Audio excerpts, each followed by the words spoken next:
அமைப்பதற்கு ஏற்ற வகையில் வெற்றியை தரவில்லை என்றாலும் நாங்கள் முன்னெடுத்த முயற்சிக்கு வெற்றி கிடைத்திருக்கிறது, மாபெரும் வெற்றி கிடைத்திருக்கிறது. அதிமுக முதுகில் ஏறிக்கொண்டு பாஜக உள்ளிட்ட சங் பரிவார் சக்திகள் இங்கே கோலோச்ச திட்டமிட்டார்கள். அதற்கு ஒருபோதும் தமிழ்நாடு இடம் கொடுக்காது என்கிற வகையில் திமுக தலைமையிலான மதசார்பற்ற முற்போக்கு கூட்டணி செயல் திட்டங்களை வரையறுத்து அதன் அடிப்படையில் நாங்கள் களமிறங்கினோம். பாஜக அதிமுக தலைமையிலான இந்த கூட்டணியை வீழ்த்துவதையே முதன்மை இலக்காக கொண்டு நோக்கமாக கொண்டு நாங்கள் பரப்புரைகளை மேற்கொண்டோம், உத்திகளை வகுத்தோம். அதில் 100 விழுக்காடு வெற்றி பெற்றிருக்கிறோம் என்று பெருமைப்படுகிறோம், மகிழ்ச்சி அடைகிறோம். தாவேகாவை எங்கள் எதிர்ப்பின் இலக்காக நாங்கள் முன்னிறுத்தவில்லை. ஆகவே தாவேகாவுக்கு எதிரான பரப்புரைகளை நாங்கள் தீவிரப்படுத்தவில்லை. எங்கள் இலக்கு அதிமுக பாஜக வலிமை பெற்றுவிடக்கூடாது என்பதில்தான் குறியாக இருந்தது. அதனை ஏற்று தமிழ்நாட்டு பொதுமக்கள் வாக்களித்திருக்கிறார்கள்.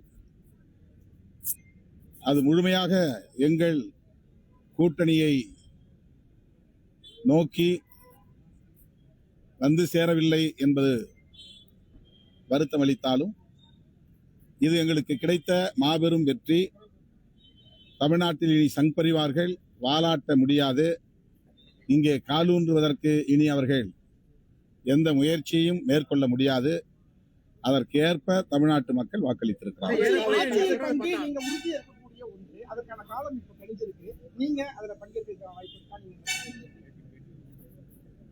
நாங்கள் ஒரு கூட்டணியிலே இருக்கிறோம், இந்த கூட்டணியில் இணைந்து பயணிக்கிறோம்.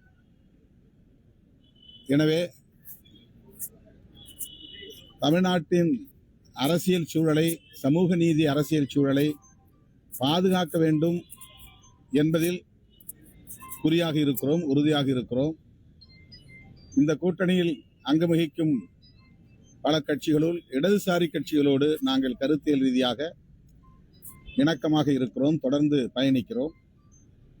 வருகிற 7ஆம் தேதி இந்திய கம்யூனிஸ்ட் கட்சி, மார்க்சிஸ்ட் கம்யூனிஸ்ட் கட்சி, இந்திய கம்யூனிஸ்ட் கட்சி, மார்க்சிஸ்ட் லெனினிஸ்ட் ஆகிய இடதுசாரி கட்சிகளோடு விடுதலை சிறுத்தைகள் கட்சியும் இணைந்து இந்திய ஒன்றிய அரசை கண்டித்து ஆர்ப்பாட்டங்கள் நடத்த இருக்கிறோம்.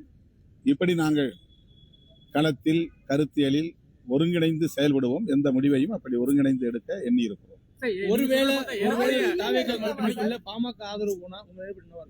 அதை பற்றி நாங்கள் கவலைப்படவில்லை. மக்கள் அளித்த தீர்ப்பு எங்களுக்கு, நாங்கள் முன்வைத்த அரசியலுக்கு சாதகமாக இருக்கிறது என்கிற வகையில் நாங்கள் இந்த கூட்டணியில மிக அதிக இடங்களை பெற்றுக்கொண்ட காங்கிரஸ் இதுவரை வரல. அந்த காங்கிரஸ் தேசிய தலைமை தாவேகாவுடன் இருக்கிறதுக்கு பேசுறாங்க, வாழ்த்து தெரிவிக்கிறாங்க. இந்த தமிழ்நாட்டில் மக்கள் கொடுத்த மேண்டேட்டுக்கு அவங்க இதுவரையிலும் எந்த ஒரு பதிலும் சொல்லல. இந்த கூட்டணி சார்பா அவங்க எந்த ஒரு வார்த்தையும் சொல்லாத ஒரு சூழல் இருக்கிறது. தேர்தல் முடிஞ்சு 1-2 நாள் தான் ஆயிருக்கு. 1-2 நாள் தான் ஆயிருக்கு. அதுக்குள்ளே நம்ம ஒரு யூகமா ஒரு முடிவுக்கு வர முடியாது. காங்கிரஸ் நீங்க தான் உங்கள்கிட்ட பேசணும். நீங்க சொல்றது பார்த்தா உங்க கொள்கையோட ஒத்து போறதா தமிழக வெற்றி கழகம் தெரியுது. ஏன்னா நீங்க கொடுத்த அறிக்கையா இருக்கட்டும், இப்ப மதசார்புக்கு எதிராக அறிக்கையில நான் நீங்க சொல்ற பார்த்தா எங்க கொள்கையோட ஒத்து அப்படி இல்ல. எங்களுக்கு முழுமையா சேர வேண்டிய பிஜேபி எதிர்ப்பு வாக்குகள் சிதறி இருக்கின்றன என்று மட்டும் நான் சொல்லியிருக்கிறேன். அதுல அவங்க பக்கமும் கொஞ்சம் போயிருக்கலாம். எங்களுக்கு போடக்கூடிய வாக்குகள். யூகமான கேள்வி கேக்குறீங்க, யூகமா நான் பதில் சொல்ல முடியாது. நீங்க யூகமாவே நீங்களே பதில் எழுதி. காங்கிரஸ் இந்த கூட்டணியில இருக்கா சார்?